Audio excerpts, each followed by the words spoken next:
할렐루야. 대중교회 성도님들 8월 6일 새벽 예배 하나님 앞에 드리겠습니다. 사도신경으로 신앙 고백하시겠습니다.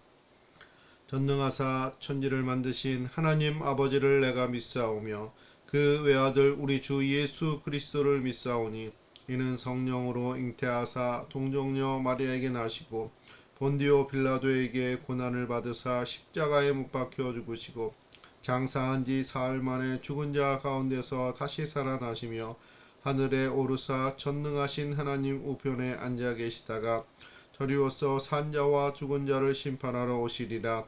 성령을 믿사오며 거룩한 공예와 성도가 서로 교통하는 것과 죄를 사하여 주시는 것과 몸이 다시 사는 것과 영원히 사는 것을 믿사옵나이다.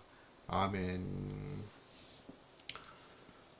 찬송가 200장 찬송가 200장 달고 오묘한 그 말씀 200장 찬송 부르시겠습니다. 달고 오묘한 그 말씀 생명의 말씀을 귀한 그 말씀 진실로 생명의 말씀이 나의 길과 믿음 밝히고 오여주니 아름답고 귀한 말씀 생명샘이로다. 아름답고 귀한 말씀 생명샘이로다. 귀한 주님의 말씀은 내 노래 되도다. 모든 사람을 살리는 생명의 말씀을 값도 없이 받아 생명길을 가니 아름답고 귀한 말씀 생명샘이로다. 아름답고 귀한 말씀 생명샘이로다. 널리 울리어 퍼지는 생명의 말씀은 마음의 용서와 평안을 골고루 주나니 다만 예수 말씀 듣고 복을 받네. 아름답고 귀한 말씀 생명샘이로다. 아름답고 귀한 말씀 생명샘이로다. 아멘. 하나님 말씀 사사기서 2장 1절에서 10절까지의 말씀입니다. 사사기 2장 1절에서 10절까지의 말씀입니다. 우리 함께 봉독을 하시겠습니다. 여호와의 사자가 길갈에서부터 복임으로 올라와 말하되 내가 너희를 애굽에서 올라오게 하여 내가 너희의 조상들에게 맹세한 땅으로 들어가게 하였으며 또 내가 이르기를 내가 너희와 함께한 언약을 영원히 어기지 아니하리니 너희는 이 땅의 주민과 언약을 맺지 말며 그들의 제단들을 헐라 하였거늘 너희가 내 목소리를 듣지 아니하였으니 어찌하여 그리하였느냐. 그러므로 내가 또 말하기를 내가 그들을 너희 앞에서 쫓아내지 아니하리니 그들이 너희 옆구리에 가시가 될 것이며 그들의 신들이 너희에게 올무가 되리라 하였노라. 여호와의 사자가 이스라엘 모든 자손에게 이 말씀을 이름해 백성이 소리를 높여 온지라. 그러므로 그것을 이름하여 복임이라 하고 그들이 거기서 여호와께 제사를 드렸더라. 전에 여호수아가 백성을 보내매 이스라엘 자손이 각기 그들의 기업으로 가서 땅을 차지하였고 백성이 여호수아가 사는 날 동안과 여호수아가 뒤에 생존한 장로들 곧 여호와께서 이스라엘을 위하여 행하신 모든 큰 일을 본 자들이 사는 날 동안에 여호와를 섬겼더라. 여호와의 종 눈의 아들 여호수아가 110세의 죽음에 무리가 그의 기업의 경내 에브라임 산지 가하스 산 북쪽 딥낫 헤레스에 장사하였고 그 시대의 사람도 다 그 조상들에게로 돌아갔고 그 후에 일어난 다른 세대는 여호와를 알지 못하며 여호와께서 이스라엘 위하여 행하신 일도 알지 못하였더라. 아멘.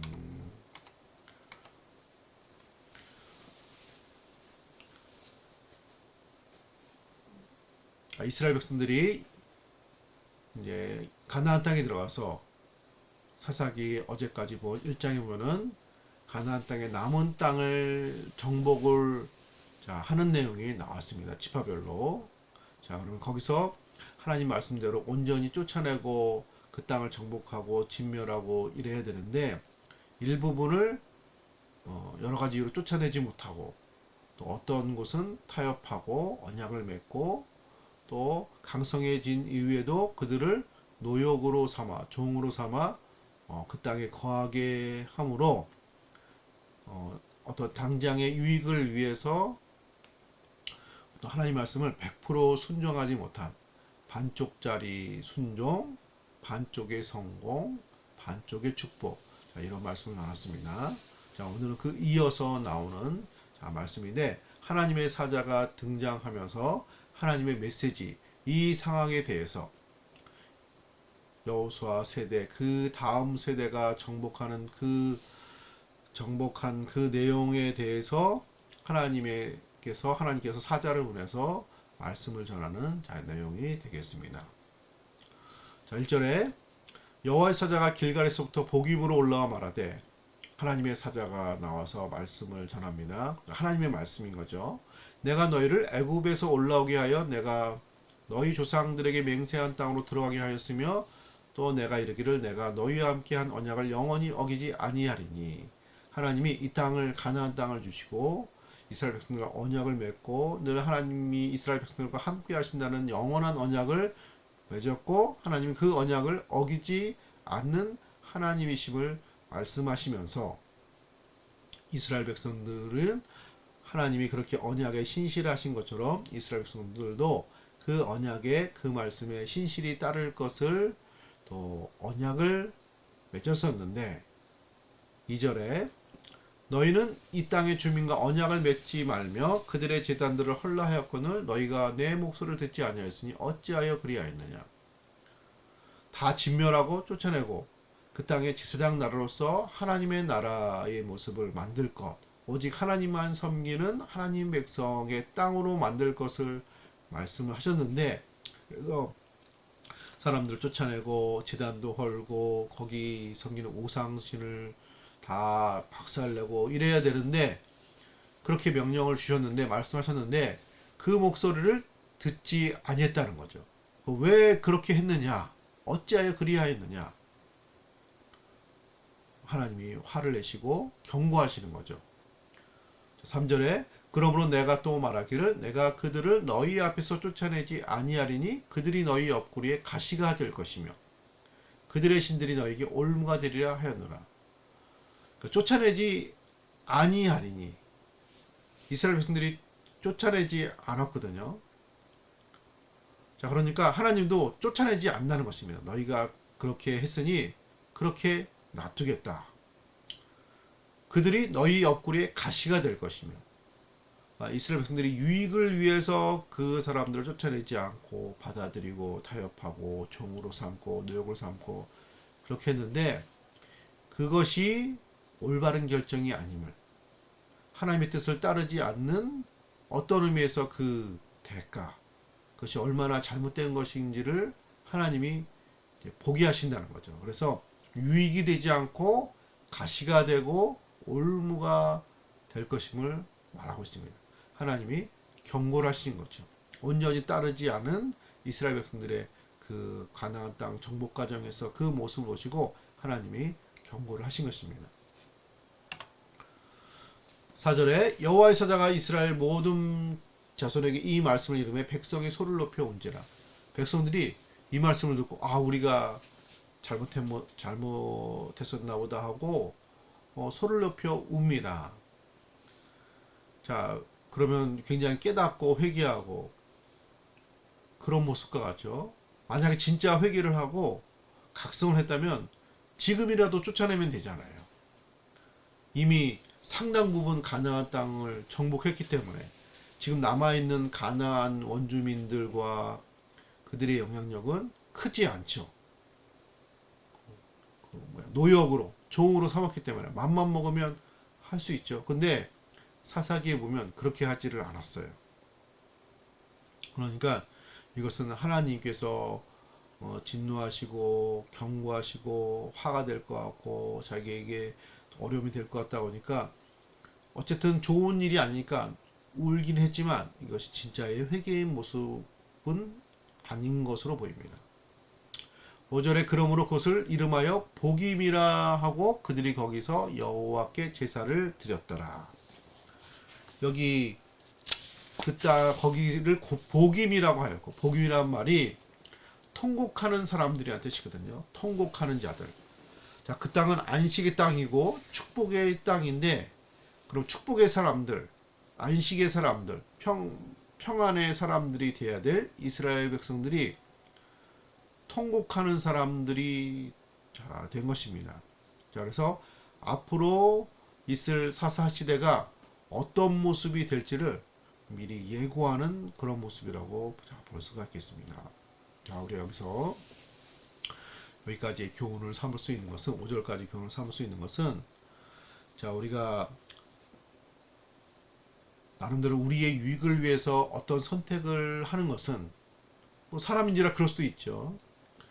그렇지만 하나님 말씀과 배치되는 그 선택을 맞이했을 때 자, 우리의 모습이 나오는 거죠. 자, 다른 모든 이방신은 우상, 이 세상의 모든 종교는 사람을 위해서 신이 있습니다. 모든 것이 사람을 위해서. 하지만 기독교와 이 참된 신앙, 진짜 하나님의 이 말씀은 하나님을 위해서 우리가 있는 거예요. 하나님을 따르는 거예요. 하나님이 절대 기준이 되십니다. 그리고 그것이 우리에게 축복이 됩니다. 그러니까 우리를 위한 하나님이 아니에요. 그러니까 도움이 안 되면 신도 바꾸고 신도 버리는 거잖아요. 그게 이방신이고 기독교 신앙은 참된 신앙은 그런 모습이 아닙니다. 그러니까 그런 선택을 하는 것은 우상을 숭배하는 모습으로 빠져드는 것입니다. 나를 위한 선택, 나를 위한 하나님, 나를 위한 신을 섬기는 것. 결국은 신을 섬기는 것이 아니고 하나님을 섬기는 것이 아니고 결국은 자기를 섬기는 우상 숭배가 되는 것입니다. 그리고 그 결과는 우리에게 유익이 되지 않습니다. 특별히 하나님 백성들은 하나님을 섬기는 백성인데 이렇게 우상을 숭배하는 그런 모습이 되면 그것이 잘 될 리가 없잖아요. 그래서 우리가 때로는 좀 어려움이 있고 또 손해가 있고 사실은 쉽지 않은 얘기입니다. 자, 그럼에도 불구하고 자, 그런 선택은 우리에게 유익이 되지 않는다. 그 당시에는 좋아 보이나 결코 우리에게 유익이 되지 않는다는 사실을 자, 우리가 기억할 필요가 있습니다. 예수님 말씀처럼 너희는 먼저 그의 나라와 그의 의를 구하라. 그러면 이 모든 것을 너희에게 더하시리라 하신 그 말씀을 우리가 또 기억해야 하겠습니다. 자, 6절에 전에 여호수아가 백성을 보내매 이스라엘 자손이 각기 그들의 기업으로 가서 땅을 차지하였고, 자, 약간 정리하는 것입니다. 이 부분을, 이 시대를 여호수아가 백성을 보내서 땅을 정복하게 자, 했고 이제는 정복이 다 된 것입니다. 어느 정도 마무리가 다 됐어요. 7절에 백성이 여호수아가 사는 날 동안에 여호수아 뒤에 생존한 장로들 곧 여호와께서 이스라엘 위하여 행하신 모든 큰 일을 본 자들이 사는 날 동안에 여호와를 섬겼더라. 그러니까 여호수아가 살아 있고 여호수아의 명령을 받아서 그 땅을 정복하는 적어도 그 시기에만큼은 그래도 사사기 1장 시대죠. 그때만큼은 그래도 하나님을 섬기는 모습이 있었다는 거예요. 왜냐하면은 여호수아가 살아 있었고 여호수아와 함께 생존한 장로들 곧 이스라엘 위해서 행하신 하나님의 큰 일들을 출애굽과 광야 시대와 이스라엘 그 가나안 땅을 정복하는 가운데 하나님께서 베푸신 크나큰 기적들을 경험한 하나님의 큰 일을 본 사람들이 있는 그 시대에는 적어도 하나님을 섬겼다는 것입니다. 자, 그렇지만 그때만인 거죠. 8절에 여호와의 종 눈의 아들 여호수아가 110세의 죽음에 문제는 여호수아가 죽은 거예요. 계속 살 수는 없잖아요. 110세에 장수하면서 살고 하나님께로 갔습니다. 문제는 그 다음 세대죠. 9절에 무리가 그의 기업 경내 에브라임 산지 가스 북쪽 딥낫 헤레스의 장사였고 자, 그 여호수아가 에브라임 지파니까 자, 그 땅에 그곳에 장사를 지내고 자, 문제는 그 다음입니다. 10절에 그 세대의 사람도 다 그 조상들에게 돌아갔고 그 후에 일어난 다른 세대는 여호와를 알지 못하며 여호와께서 이스라엘 위하여 행하신 일도 알지 못하였더라. 이게 사사시대가 굉장히 암울하고 타락하고 굉장히 안 좋은 모습이 나타난 어떤 그 이유를 성경이 말하고 있는 것입니다.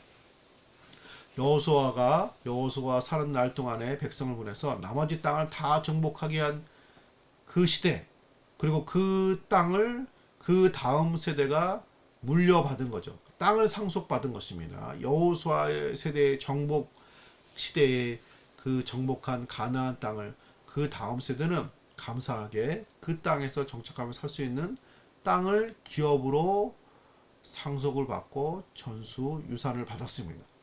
문제는 땅만 받은 거예요. 신앙의 유산이 전수가 안 됐어요. 여호수아 부모 세대가 자녀들에게 전쟁하고 가나안 땅을 정복하고 그래서 땀 흘리고 그 정착해가지고 전쟁에서 승리해가지고 그 땅을 얻어서 하나님의 은혜로 그 땅을 자녀들에게 물려줬습니다. 그래서 그 자녀들이 그 땅에서 사는 거예요. 문제는 땅만 상속이 된 거예요. 땅만 전수가 된 것입니다. 신앙이 전수가 안 됐어요. 그래서 그 다음 세대는 여호와를 알지 못하는 세대가 되었습니다. 그래서 사사시대에 나타난 일들을 보면 이게 이스라엘 백성들의 이야기인가 저기 이방 민족들의 이야기인가 별로 구분이 안 가는 굉장히 혼합된 신앙, 우상 숭배와 같고 하나님을 섬기는 사람인지 미신을 섬기는 사람들인지 구분이 되지 않는 모습이 됩니다. 자, 그래서 결국 이 10절의 말씀은 결국 앞으로 사사시대가 어떤 모습이 될지를 보여주는 예고편에 해당되는 말씀이라고 할 수가 있겠습니다. 자, 우리가 여기서 어떤 교훈, 우리에게 주시는 말씀이 어떤 것이죠? 우리 다음 세대에게 땅을 물려주는 거 중요하죠. 이 나라의 풍성한 이런 많은 유산들, 재산들, 이런 국가의 힘, 이런 영광, 발전된 이런 많은 발전된 모습들. 그래서 우리 자녀들에게 열심히 일해서 가꾸어서 한 거 얼마나 감사해요. 자, 그렇지만 신앙이 전수되지 않았을 때 어떤 일이 나타나는가를 사사시대가 보여주는 거예요. 사사시대는 늘 이방민족들에게 침략을 받고 굉장히 국력은 축소되어지고 생존이 위협받는 시대가 사사시대였습니다.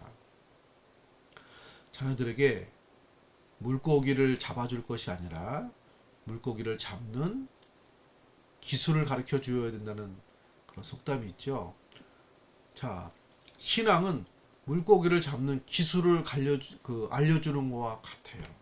그냥 물고기를 잡아다 주는 것이 아니라 우리 자녀들에게 신앙을 전수해야 결국은 지금의 많은 우리에게 좋은 많은 것들 하나님께서 주신 많은 축복들이 우리 자녀들 세대도 누리게 되는 풍성한 은혜가 임하게 될 것입니다. 그런 의미에서 우리가 우리 자녀들에게 또 우리 다음 세대 우리 이 나라에 있는 국민들에게 신앙의 유산을 물려주는 거, 복음을 전파하는 거, 자, 무엇보다도 소중하고 우리가 여기에 힘써야 되고 개인적으로 우리 자녀들에게 또 교회적으로는 우리 주일학교 학생들과 다음 세대들 청년들과 학생들과 또 유년부 유치부 우리 어린아이들 교육부서 세대에게 또 국가적으로 보면은 우리 기성세대가 아니라 지금 젊은 세대가 다음 세대에게 신앙적인 영향력이 전해지도록 그것을 위해서 우리가 기도해야 되고 힘써야 되고 우리가 감당해야 될 부분이 있다면 감당하는 것이 결국은 우리 다음 세대가 번성할 수 있는 또 그런 길을 열어주는 그런 지혜가 될 것입니다. 그래서 우리 사랑하는 성도님들 우리 자녀들에게 많은 좋은 것들 주고 싶잖아요. 무엇보다도 신앙의 길을 전수해 주는 것이 우리 자녀들이 잘 되고 축복받고 번성하는 길이 될 것임을 기억하면서 신앙의 유산을 물려줄 수 있는 우리 성도님들 되시기를 예수님의 이름으로 축복합니다. 아멘. 기도하겠습니다. 하나님 은혜 주심으로 감사드립니다. 먼저 그의 나라와 그의를 구하라 우리 주님이 말씀해 주셨습니다. 그의 나라를 먼저 구하는 신앙생활이 되기를 하나님 소원합니다. 하나님 우리 다음 세대 우리 자녀들에게 믿음의 유산 신앙의 유산이 또 전해지기를 하나님 소원합니다. 하나님 이 시대에 주시는 이 나라 민족에 주신 많은 축복들 하나님을 믿음으로 따라서 예수를 믿고 또 많은 교회들이 세워지고 신앙적인 수고와 기도의 결실들로 말미암아 이런 풍성한 은혜를 우리가 경험하게 된 줄로 믿습니다. 우리 다음 세대 우리 자녀들에게도 이런 풍성과 은혜 역사가 나타나는 길은 신앙의 유산을 전수해주는 길이 될 줄로 믿습니다. 하나님 우리 모든 성도님들 자녀들 세대에게 이런 믿음의 유산을 물려줄 수 있는 은혜가 나타나기를 하나님 소원합니다. 무더위와 코로나19 가운데 우리 성도님들의 모든 생활들을 붙들어 주시고 특별히 건강을 붙들어 주시고 특별히 코로나19가 여전히 확산하는 가운데 있습니다. 하나님 붙들어 주시고 안정되게 하시고 잡히게 하시고 또 백신 접종이 속히 또 잘 진행되어서 많은 국민들이 안전한 가운데 건강한 삶을 영위하게 부족함이 없도록 은혜를 도하여 주옵소서. 하나님 이렇게 비대면으로 예배하는 이 시간들이 길어짐으로 말미암아 우리 성도들의 신앙이 결코 약해지지 않도록 하나님 믿음을 지켜주시고 하나님 속히 이 모든 시간들이 지나서 같이 함께 모여서 예배하며 하나님께 영광 돌릴 수 있는 복된 신앙생활 되게 하여 주시옵소서. 감사드리며 거룩하신 예수님의 이름으로 감사 기도 드립니다. 아멘. 하늘에 계신 우리 아버지여 이름이 거룩히 여김을 받으시오며 나라가 임하시오며 뜻이 하늘에서 이루어진 것 같이 땅에서도 이루어지이다. 오늘 우리에게 일용할 양식을 주시옵고 우리가 우리에게 죄 지은 자를 사하여 준 것 같이 우리 죄를 사하여 주시옵고 우리를 시험에 들게 하지 마시옵고 다만 악에서 구하시옵소서. 나라와 권세와 영광이 아버지께 영원히 있사옵나이다. 아멘. 우리 몸된 교회를 위해서 우리 성도님들을 위해서 환우들을 위해서 우리 자녀들을 위해서 함께 또 기도하는 시간 개인적으로 기도하는 시간 갖겠습니다. 자, 이것으로 또 새벽 아침 예배를 마치겠습니다. 오늘 하루도 믿음 가운데 승리하시는 성도님들 되시기를 축복합니다. 아멘.